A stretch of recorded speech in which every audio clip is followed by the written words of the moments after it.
हरे कृष्णा, नमस्कार, जोहार मेरे प्यारे दर्शकों। मैं एस्ट्रोलॉजर कुमुद रंजन सिंह बहुत बहुत स्वागत करता हूं आप सबों का अपने दैनिक पंचांग के इस श्रृंखला में।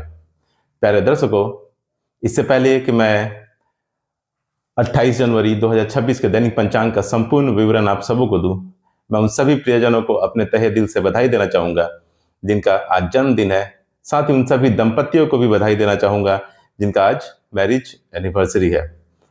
भगवान शिव और माता पार्वती आप सबों के वैवाहिक जीवन को सदा सुखमय और खुशहाल बनाए रखें, इस कामना के साथ मैं 28 जनवरी 2026 के दैनिक पंचांग का संपूर्ण विवरण आप लोगों के साथ साझा करने जा रहा हूं।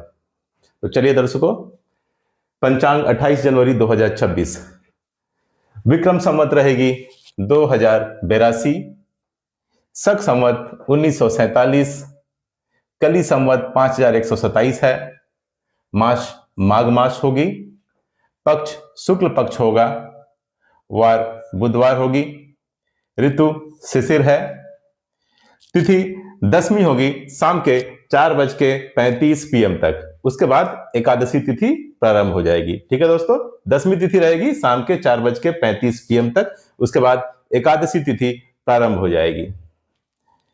योग ब्रह्म योग होगा रात के 11:54 PM तक। उसके बाद ऐंद्र योग आरंभ हो जाएगा।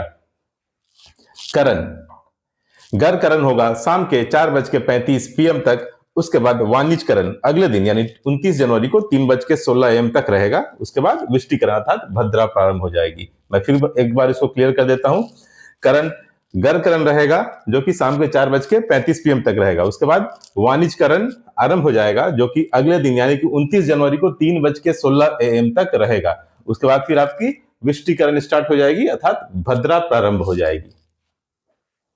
सूर्य राशि मकर है, सूर्य नक्षत्र श्रवण है, चंद्र राशि वृषभ है, चंद्र नक्षत्र कृतिका है जो दिन के 9:26 AM तक रहेगी। उसके बाद रोहिणी नक्षत्र आरंभ हो जाएगी। अर्थात अगर किसी बच्चे का जन्म दिन के 9:26 AM से पहले हुआ है तो उसका जन्म नक्षत्र कृतिका होगा, लेकिन अगर उसके बाद हुआ है अर्थात दिन के 9:26 AM के बाद हुआ है तो उसका जन्म नक्षत्र रोहिणी नक्षत्र माना जाएगा। राष्ट्रीय राजधानी न्यू दिल्ली के अनुसार न्यू दिल्ली को बेस लेकर के अगर हम बात करें सूर्योदय, सूर्यास्त, चंद्रोदय और चंद्रास्त की, तो सूर्योदय होगा सुबह 7:11 AM पर, सूर्यास्त होगा शाम के 5:57 PM पर, चंद्रोदय होगा दोपहर के 1:02 PM पर, चंद्रास्त होगा अगले दिन यानी 29 जनवरी को 3:49 AM पर। आयन उत्तरायण है। अभिजीत मुहूर्त, चलिए प्यारे दर्शकों अब हम शुभ और अशुभ मुहूर्त और काल की चर्चा कर लेते हैं। तो सबसे पहले अभिजीत मुहूर्त। प्यारे दर्शकों, 28 जनवरी 2026 को कोई भी अभिजीत मुहूर्त नहीं, अर्थात अभिजीत मुहूर्त मान्य नहीं है। आप ऐसे भी जानते होंगे, मैंने कई बार इसका जिक्र भी किया है कि बुधवार को अभिजीत मुहूर्त मान्य नहीं होता है अर्थात नहीं होता है। ठीक है, तो अभिजीत मुहूर्त 28 जनवरी 2026 के दिन नहीं है। अभिजीत मुहूर्त को सर्वश्रेष्ठ मुहूर्त माना जाता है क्योंकि अभिजीत मुहूर्त में ही भगवान श्री राम का भी जन्म हुआ था और अभिजीत मुहूर्त में ही भगवान श्री कृष्ण का भी जन्म हुआ था। इसलिए अभिजीत मुहूर्त को सर्वश्रेष्ठ मुहूर्त माना जाता है, लेकिन दैनिक पंचांग के अनुसार 28 जनवरी 2026 को अभिजीत मुहूर्त नहीं है। अमृतकाल, अमृतकाल होगा सुबह 7:13 AM से सुबह 8:42 AM तक। उसके बाद 29 जनवरी को 4:35 AM से 6:03 AM तक। क्लियर है प्यारे दर्शकों? अमृतकाल होगा सुबह 7:13 AM से सुबह 8:42 AM तक। उसके बाद अगले दिन 29 जनवरी को 4:35 AM से सुबह 6:03 AM तक। अमृतकाल को पंचांग में एक बहुत ही शुभ मुहूर्त माना जाता है और सभी प्रकार के शुभ और मांगलिक कार्य जो होते हैं वो अमृतकाल में संपन्न किए जा सकते हैं। सर्वार्थ सिद्धि योग, दर्शकों सर्वार्थ सिद्धि योग अहोरात्रि होगी। अहोरात्रि का मतलब क्या होता है? अहोरात्रि का तात्पर्य होता है, मतलब होता है कि पूरे दिन और पूरी रात सर्वार्थ सिद्धि योग रहेगी। सर्वार्थ सिद्धि योग एक अत्यंत शुभ मुहूर्त है। ऐसी मान्यता है कि इस मुहूर्त में काम करने से कोई भी काम सफल होगा अर्थात उसके सफल होने के संभावना बहुत अधिक बढ़ जाती है। तो ये एक अत्यंत शुभ मुहूर्त माना जाता है पंचांग में और ये अहोरात्रि हो गया था। 28 जनवरी 2026 को सर्वार्थ सिद्धि योग अहोरात्रि रहेगी, पूरे दिन रहेगी और पूरी रात भी रहेगी। रवि योग, रवि योग भी एक अत्यंत शुभ मुहूर्त माना जाता है पंचांग में, और ये भी अहोरात्रि रहेगी, अर्थात पूरे दिन और पूरी रात रवि योग का समय है। और सर्वार्थ सिद्धि योग और रवि योग में आप सभी प्रकार के शुभ और मांगलिक कार्य आप कर सकते हैं, जैसे मुंडन संस्कार कर सकते हैं, गृह प्रवेश कर सकते हैं, नया बिजनेस या व्यवसाय स्टार्ट कर सकते हैं, अन्नप्राशन संस्कार कर सकते हैं, सभी प्रकार के शुभ और मांगलिक कार्य, नया वाहन आप खरीद सकते हैं, नया कॉन्ट्रैक्ट साइन कर सकते हैं, यानी सभी प्रकार के शुभ और मांगलिक कार्य आप सर्वार्थ सिद्धि योग में और रवि योग में कर सकते हैं। लेकिन हाँ, इसमें भी कुछ इफ और बट्स है, जिसकी जानकारी मैं आपको आगे दे दूंगा।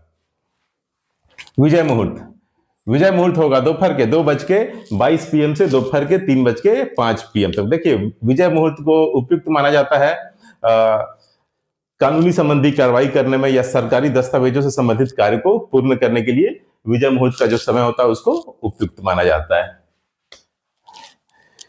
गोधली मुहूर्त, गोधली मुहूर्त होगा शाम के 5:54 PM से शाम के 6:21 PM तक। गोधली मुहूर्त में आपको भोजन नहीं ग्रहण करना है तथा घर की साफ सफाई नहीं करनी है। गोधली मुहूर्त में आपको क्या करना है, आपको केवल भगवान की पूजा करनी है, उनकी आरती करनी है, स्पेशली भगवान शिव की अर्थात महादेव की। निशिता मुहूर्त, निशिता मुहूर्त होगा अगले दिन यानी 29 जनवरी को 12:07 AM से 1 AM तक। निशिता मुहूर्त हिंदू धर्म के अनुसार ये रात्रि में जो पूजा होते हैं या जो तांत्रिक साधना होती है उसके लिए सर्वोत्तम समय माना जाता है निशिता मुहूर्त। आप बेसिकली इसको समझ सकते हैं कि तांत्रिक साधनाओं के लिए निशिता मुहूर्त का समय बेस्ट होता है। ब्रह्म मुहूर्त, ब्रह्म मुहूर्त होगा प्रातःकाल 5:25 AM से प्रातःकाल 6:18 AM तक। ब्रह्म मुहूर्त एक्चुअली पठन पाठन के लिए और ज्ञान अर्जन के लिए बहुत ही उपयुक्त समय माना जाता है, इसलिए विद्यार्थियों के लिहाज से ये उनके लिए सबसे उपयुक्त मुहूर्त होता है। राहु काल, राहु काल रहेगा दोपहर 12:34 PM से दोपहर 1:55 PM तक। राहु काल को बहुत ही अशुभ समय, अशुभ काल माना जाता है पंचांग के अनुसार, और ऐसी मतलब बताया गया है, ऐसी मान्यता है कि राहु काल के दौरान कोई भी शुभ और मांगलिक कार्य आपको संपन्न नहीं करना चाहिए, कोई भी बड़ा कार्य, शुभ कार्य आपको संपन्न नहीं करना चाहिए। क्यों? क्योंकि राहु इंसान के दिमाग को प्रभावित करता है, जिससे इंसान के निर्णय लेने की क्षमता प्रभावित होती है, इसलिए वो सही निर्णय उस काल में ले पाएगा या नहीं ले पाएगा इसमें संशय होती है। यही कारण है कि राहु काल के दौरान कोई भी शुभ और मांगलिक कार्य या बड़े कार्य को टालने की सलाह दी जाती है। गुलिक काल, गुलिक काल होगा दिन के 11:13 AM से दोपहर के 12:34 PM तक। प्यारे दर्शकों, गुलिक काल एक मिश्रित काल होता है। अगर आप कोई ऐसा कार्य करते हैं जिसके दोहराने से, रिपीट होने से आपको फायदा हो, तो ये गुलिक काल आपके लिए शुभ साबित होगा। लेकिन अगर आप कोई ऐसा कार्य करते हैं जिसके दोहराने से और रिपीट होने से आपको हानि और क्षति हो सकती है, तो यही गुलिक काल आपके लिए अशुभ साबित होगा। जैसे मान लीजिए आप अचल संपत्ति खरीद रहे हैं गुलिक काल के समय, तो ठीक है, और प्रॉपर्टी खरीद पाइएगा, दोबारा खरीद पाइएगा। नई गाड़ी खरीद रहे हैं, ठीक है, और फिर नई गाड़ी खरीद पाइएगा। लेकिन अगर गुलिक काल के दौरान आप कोई दाह संस्कार कर रहे हैं, मृत्यु से संबंधित संस्कार का कार्य कर रहे हैं, तो वो क्या होगा, रिपीट होगा। अगर आप शादी विवाह कर रहे हैं तो फिर क्या होगा, वो डबल शादी करनी पड़ेगी। समझ गए आप मेरी बातों को? तो वो इस लिहाज से उपयुक्त नहीं है। तो इसलिए गुलिक काल क्या होता है, एक मिश्रित काल होता है। वो डिपेंड करता है उसका शुभ और अशुभ होना कि आप किस प्रकार का कार्य कर रहे हैं। तो गुलिक काल में स्पेशली मना किया जाता है कि दाह संस्कार से संबंधित कार्य, मृत्यु से संबंधित संस्कार वाले कार्य गुलिक काल में बिल्कुल त्यागने चाहिए। गुलिक काल में आप क्या कर सकते हैं, अचल संपत्ति खरीद सकते हैं, नए वाहन खरीद सकते हैं। एक्चुअली गुलिक काल का मतलब होता है, गुलिक काल सिंपल शब्दों में अगर समझे तो गुलिक काल का मतलब होता है कि वो उस काल में जो भी काम होगा वो दोबारा होगा और रिपीट होगा। शुभ काल माना जाता है पंचांग के अनुसार, और इसका समय रहेगा सुबह 8:32 AM से दिन के 9:53 AM तक। यमगंड काल है। यमगंड काल को पंचांग के अनुसार एक बहुत ही अशुभ काल, अशुभ समय माना जाता है, और सभी प्रकार के शुभ और मांगलिक कार्य वर्जित माने जाते हैं यमगंड के समय। यमगंड के समय एक्चुअली सिर्फ एक ही संस्कार किया जा सकता है, जो कि है मृत्यु से संबंधित संस्कार, दाह संस्कार वगैरह। क्यों? क्योंकि यह जीवन के अंत से जुड़ा है। एक्चुअली यमगंड क्या होता है, यमराज का समय माना जाता है, इसलिए केवल मृत्यु से संबंधित संस्कार ही यमगंड के दौरान किए जा सकते हैं, और कोई भी शुभ और मांगलिक संस्कार संपन्न नहीं किए जा सकते यमगंड के दौरान। दुमुहूर्त रहेगा दोपहर के 12:13 PM से दोपहर के 12:56 PM तक दुमुहूर्त रहेगा। दुमुहूर्त को भी एक अशुभ मुहूर्त माना जाता है। जब दो अशुभ मुहूर्त एक साथ पड़ते हैं तो उसको दुमुहूर्त बोला जाता है, और सभी प्रकार के शुभ और मांगलिक कार्य दुमुहूर्त में वर्जित माने गए, अर्थात नहीं करने चाहिए। वर्ज मुहूर्त, जैसा कि नाम से ही स्पष्ट है, वर्ज मुहूर्त मतलब वर्ज काल, यानी वैसा समय जिस समय सभी शुभ और मांगलिक कार्यों को क्या किया जाता है, विराम दे दिया जाता है, यानी उसको नहीं संपन्न किया जाता है। और ये रहेगा अगले दिन यानी 29 जनवरी को 12:10 AM से 1:38 AM तक। फिर आती है भद्रा होगी अगले दिन यानी 29 जनवरी को 3:16 AM से सुबह 7:11 AM तक। ठीक है, भद्रा क्या रहेगी आपके अगले दिन 29 जनवरी को 3:16 AM से सुबह 7:11 AM तक।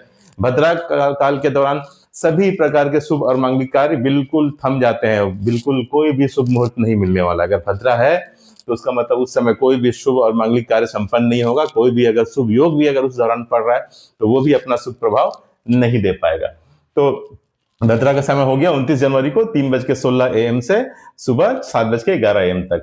दिशाशूल उत्तर रहेगी। प्यारे दर्शकों, 28 जनवरी 2026 को दिशाशूल उत्तर रहेगी, इसलिए किसी विशेष प्रयोजन के लिए उत्तर दिशा की ओर यात्रा को अवॉइड कीजिएगा।